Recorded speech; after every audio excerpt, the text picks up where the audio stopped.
Olá pessoal, sou o professor Fábio Henrique. Nesse vídeo eu estarei tratando sobre algumas técnicas importantes para o processo de avaliação de riscos, conforme o anexo A da NBR 31010.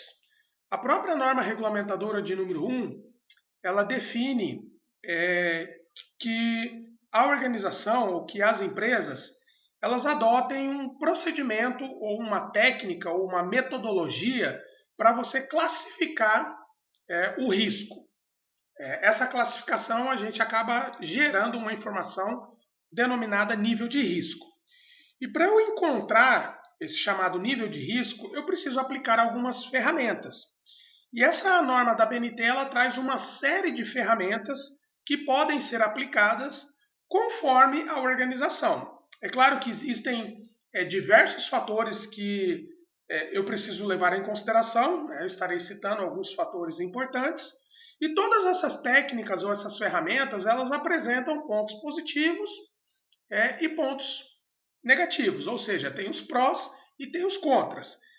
Então, cabe aí ao gestor, aos profissionais da área de SST, estudar de forma sistêmica toda a organização e aplicar essa técnica mais adequada de acordo com o tipo de empresa. Então, a norma que trata sobre essas técnicas ou essas ferramentas é a NBR 31010. Lá no anexo A, traz uma comparação das técnicas para o processo de avaliação de riscos. Cabe lembrar que no momento da gravação desse vídeo, essa norma ela está em revisão. Mas mesmo assim, existem muitas informações importantes que precisam ser extraídas dessa norma para fazer uma boa implementação de um gerenciamento de riscos ocupacionais. Quais são esses fatores que podem influenciar na seleção das técnicas para o processo de avaliação de riscos? Então, existem diversos fatores que eu preciso levar em consideração. Esses fatores, eles dependem da complexidade da organização, eles dependem de uma avaliação sistêmica dos fatores externos, dos fatores internos, as questões culturais, a percepção de risco por parte dos trabalhadores. Então, todos esses aspectos que eu citei anteriormente, eles estão previstos na ISO 45001.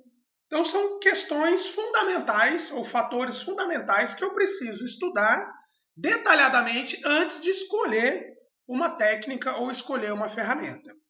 Então, de forma resumida, eu preciso estudar a complexidade dos problemas e os métodos necessários para analisá-lo. Eu preciso estudar a natureza e o grau de incerteza do processo. O que é esse grau de incerteza? Quanto menos informações eu tenho, aumenta o meu grau de incerteza. Eu não tenho dados qualitativos, eu não tenho dados quantitativos, eu não tenho um histórico, eu não tenho meus grupos homogêneos de exposição formulados. Então, quanto menos informações eu tenho, aumenta o meu grau de incerteza. Então, isso eu preciso avaliar também de forma muito bem estruturada e muito bem detalhada. A extensão dos recursos requeridos em termos de tempo e nível de conhecimento especializado. Então, os meus recursos, eu preciso estudar também. A extensão desses recursos. Quais recursos? Os recursos materiais, os recursos patrimoniais, os recursos humanos, os recursos financeiros, os recursos tecnológicos. Então, todos esses recursos eu preciso avaliar. Qual é a disponibilidade dos meus recursos? Por quê? Na hora da elaboração e estruturação do plano de ação, normalmente adotando a metodologia 5W2H, eu preciso definir quais são os meus recursos. E, por final, se esse método que eu estou escolhendo, ele me fornece uma saída quantitativa. O que é essa saída quantitativa? Em um processo de produção, eu tenho os chamados inputs, que são as entradas, o processamento e as saídas. Será que na saída desse processo, esse método consegue me fornecer um dado quantitativo, um índice numérico, um indicador numérico, que eu consiga gerenciar as minhas metas e os meus objetivos? É um outro fator que eu preciso avaliar. E aí, na sequência aqui, eu trouxe um quadro resumo Não, esse quadro aqui ele é apenas um resumo da NBR. A norma ela traz outras ferramentas, eu trouxe aqui apenas algumas.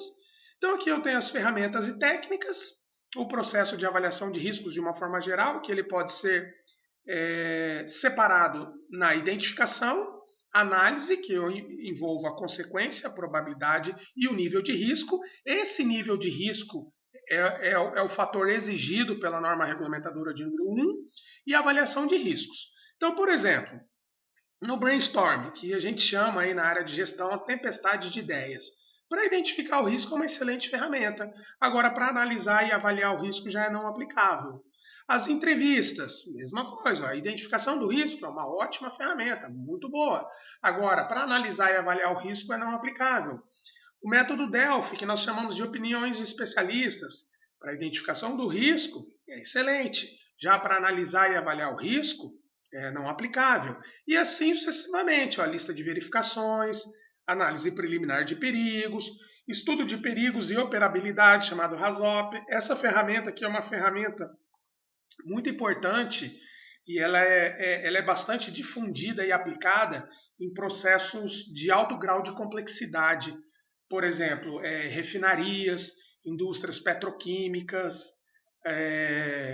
empresas que fazem o invase de GLP, que é o gás liquefeito de petróleo, porque você vai estudar detalhadamente o nó de cada processo.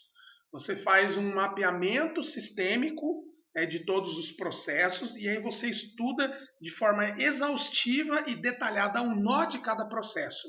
É uma ferramenta que tem os prós, né, porque você tem que se dedicar muito mais às análises, né, ao estudo, e também tem os contras, né? Então tudo eu preciso equilibrar e jogar numa balança. A identificação de riscos, ela é excelente. Já para analisar riscos é excelente, né? A consequência na probabilidade é aplicável, nível de risco aplicável e avaliação de riscos aplicável. Análise de modos de falhas e efeitos. É uma ferramenta que pode ser utilizada em todas as etapas do processo de avaliação de riscos. Ela é excelente em todas as etapas. A técnica estruturada, IC, o chamado IF, né? IC, ela é excelente também em todos os aspectos. Análise de árvores de falhas, então já para avaliar a consequência que é não aplicável, já nos demais processos pode ser utilizado. A simulação de Monte Carlo, né? Historicamente ela vem lá dos cassinos, né? Da questão das roletas, onde a bolinha caía no 0, no 1. Né? Então, historicamente, a simulação de Monte Carlo ela tem essa questão aí importante. Tá? Ela não é aplicável para identificação, nem para análise, mas é uma excelente ferramenta para avaliação. As estatísticas ou redes de bias, mesma coisa. Ó. Para avaliação de riscos é excelente, já para os demais processos não é aplicável. A matriz de probabilidade e consequência, excelente em todos os aspectos, já na avaliação de risco é aplicável. Então aqui eu tenho um quadro resumo dos prós e contras. É importante que os profissionais de SST estudem de forma detalhada essa norma, porque a norma ela traz todos os pontos positivos e pontos negativos. Aqui é só uma comparação, né, um quadro comparativo dessas ferramentas, mas cabe aí aos gestores, né, com a consultoria técnica, o conhecimento técnico aí dos técnicos, engenheiros de segurança, médicos do trabalho, e orientarem a empresa na aplicação da ferramenta mais adequada. Não vou nem colocar melhor, né? Vamos colocar a ferramenta mais adequada àquele tipo de processo. Então é preciso que a gente busque conhecimento específico, conhecimento técnico para poder aplicar da melhor forma possível e desenvolver e implementar um excelente gerenciamento de riscos ocupacionais. Muito obrigado.